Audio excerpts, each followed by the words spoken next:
right, welcome back. So yes, we are now 1 week away from the international, which means that we are about 1 week away from when I'm going to be doing my previews for all the group stages, my predictions for the main stage, and all that fun stuff.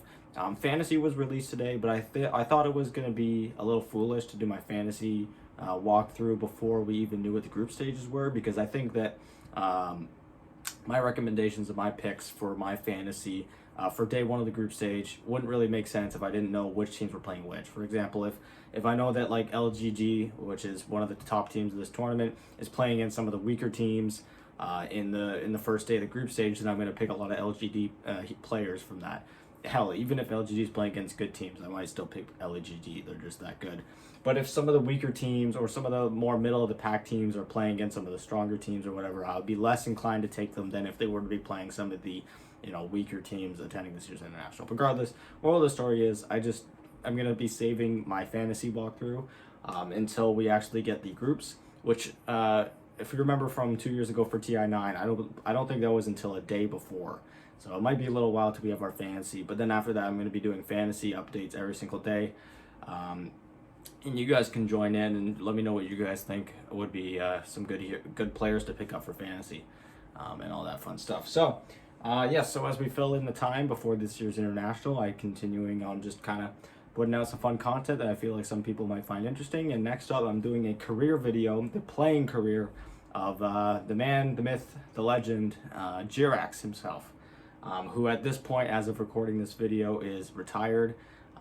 If you're watching this at some point in the future and he's no longer retired, first of all, I find that very unlikely because he doesn't really seem like the type to want to come back to the game, at least as a player, maybe as a coach or as an owner of an organization, who knows.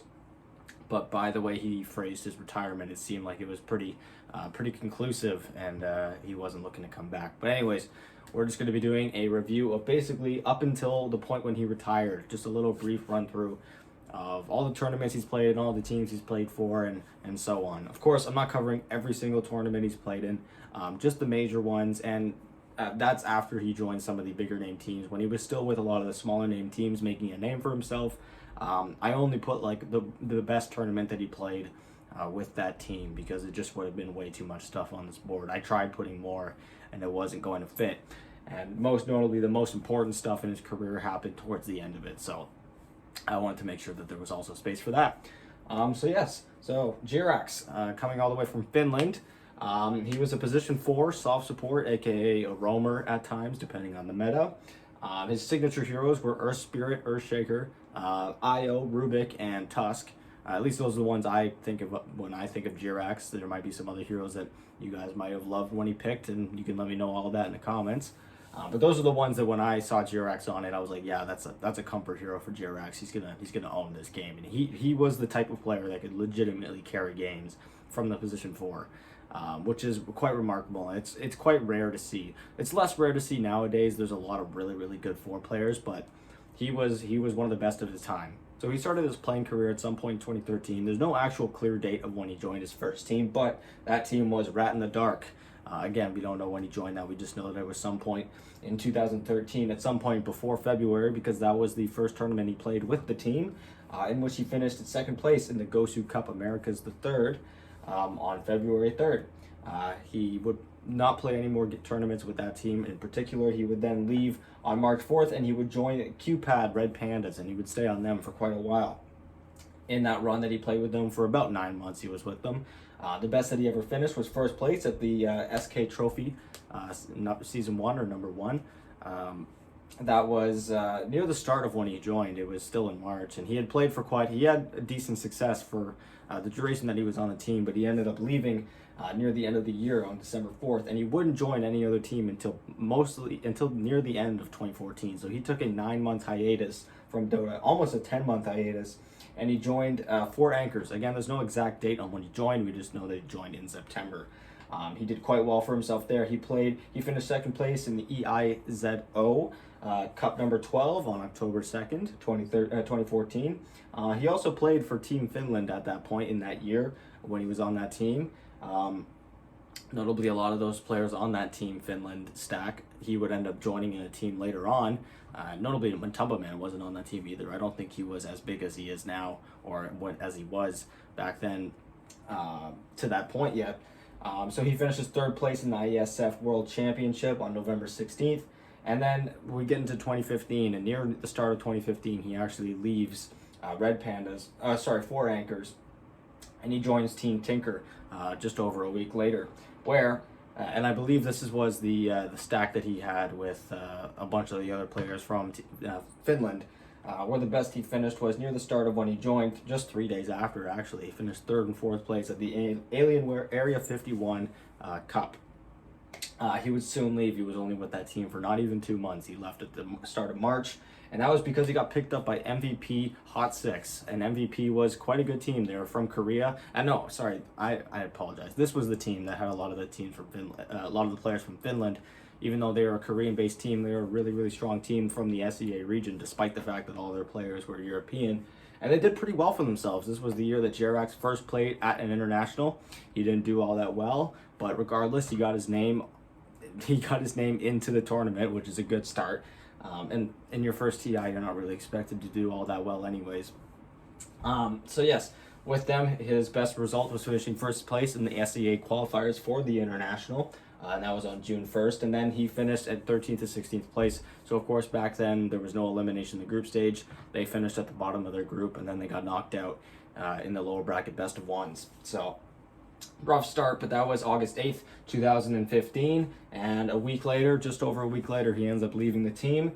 And he joins a week after that, Five Jungs. So, he's with them for a little bit. He finishes first place at another Alienware tournament, the Alienware Summer's End tournament, and that's on September 13th. And then just about a month later, he leaves the team again, and that's because he's this time picked up by Team Liquid, his first official big name team. He's finally sort of made it, as you would call it. And with Team Liquid, he was off to a pretty good start. He won the Dota 2 Champions League Season 6 just a month after joining on November 12th. So he ends the year off quite well with Team Liquid, and things are looking pretty good as Valve officially starts their pro circuit, introducing majors and minors. The first major that they attend as a team, and to this point, I'm only including the majors and minors that are affiliated with Valve to this point, or reward points and whatnot. So 2016, they start off by being the runner-up. They finish second place. They lose to Team Secret at the Shanghai Major. That was on March 6th. They then play in the Manila Major, where they again finished second place. I believe that time they lost to OG. So heading into TI6, they probably weren't the favorites to win, but they were a pretty top-tier team. They had done pretty well at both of the majors leading up to the tournament, and they finished 7th and 8th, which is not terrible. I believe that's the third round of the lower bracket at that point. That was the third round of the lower bracket, so they did pretty well for themselves. But after he gets eliminated, about 3 weeks later, he gets picked up by OG, who again was a team that finished lower than Team Liquid at this point and had a quite disappointing tournament. A lot of people were expecting that OG would at least finish top 3, and they ended up getting knocked out in the first round of the lower bracket after getting knocked down in the first round of the upper bracket. So he joins OG, and before the year's end, he plays in the Boston Major, where he finally wins his first major. That was an intense moment for him. I have to imagine finishing second place in 2 majors and then joining OG, one of the powerhouses, and finishing first place there. Notably, as we get into 2017, Jerax was the first player to ever make it to 4 consecutive grand finals in majors. He had made it into the Shanghai and Manila major grand finals with Team Liquid, and then he had made it into the Boston and Kiev major grand finals with OG. So he was the first player to ever do it in 4 in a row. So yes, 2017 now, he finishes second place at the Dota Asia Championship 2017. That was on April 4th. He then finishes first place at the Kiev Major. Great finals. I think everyone's familiar with that now, where they came back against Virtus Pro, the powerhouse of the CIS region, in Kiev too, which is close to where they're from. And then they head into the international, and they finish with kind of a lukewarm result. Again, this was the year that OG was really anticipating doing very well at this tournament. A lot of people were predicting that they would do quite well, and they finished 7th and 8th place. So they do a little bit better as a team of OG the next year, but Jerax kind of staying in the same spot. He finishes at the same exact position, almost exactly a year later. So this is where OG as a team, of course, Jerax stayed with the team the whole time, despite the post-TI shuffle some players leaving and whatnot. Jerax stuck around, and this is kind of where OG went through their kind of downtime, where they're really struggling to, not particularly do well, but they're really struggling to exceed expectations and really surprise people the way that they have been the past 2 seasons. They're still doing quite well. They're still finishing top 8 in most of their tournaments, but top 8 is not really what you'd expect from a powerhouse such as OG with a roster that's so good. So they start that with ESL 1 Katowice. They finished 7th and 8th place on February 25th, 2018. They then finished 9th to 11th place at the Bucharest Major. That's not even a month later. That's March 11th. Following that, they play in the Dream League Season 9. That's not even that's 2 weeks later too. So they're cramming a whole bunch of tournaments, which is, I think, why the team was maybe struggling. I think they probably burned themselves out, especially having the reputation of being one of the best teams, and they just weren't getting the results they were supposed to be getting. And they were just playing so much Dota in such a little amount of time. I think it was bound to happen that there was a burnout, that some of the players would end up leaving.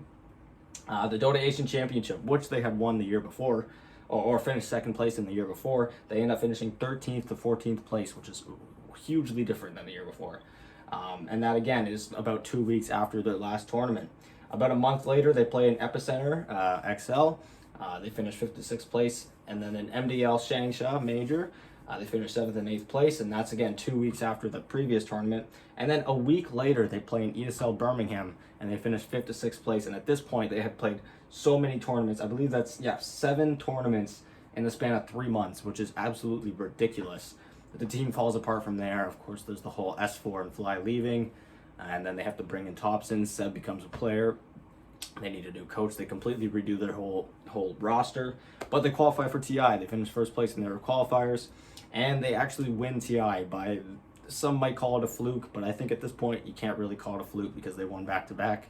But some miracle happened, despite the fact that they didn't have Miracle on their team anymore. But they win it. They finished 1st place, and they claim the Aegis of the Immortal, or Aegis of Champions, however you want to call it. But things don't really get all that much better when it comes to the rest of the year, as they go into 2019 and they kind of keep getting their lukewarm results. They get a little bit better on some fronts in their results, but at the end of the day, they were still really not looking like favorites to win this year's international. So they finished 5th and 6th place at the Bucharest Minor. So that wasn't even a major, and they didn't even finish in the top 4. That was at the start of the year in January. Over a month later at ESL 1 Katowice, they finished 3rd place. Just under a month later at Star Ladder Minor Season 1, they finished 5th and 6th place. Same results at the MDL Paris Disneyland Major. That was a great major too. Grand Finals, which was Team Liquid versus VG Gaming, another great series there. They then finished 7th and 8th place at ESL 1 Birmingham. So a year after the same tournament that tore them apart, they still didn't necessarily do all that well in, but they stayed together for that point. That's on June 2nd. June 30th, they finished 7th and 8th place at the Epicenter Major, and then they win TI. Again, so Jerax has played at 5 TIs throughout his career. He's won 2 of them, and they were probably 2 of the most miraculous runs, most unexpected runs of any winner, really. And then finally, the final tournament that Jerax has ever played in his career, which wasn't really like a major tournament or anything like that, it was more just a for fun tournament, was Midas Mode 2, Europe. And they were eliminated from that on October 2nd. I believe they just lost in the group stage.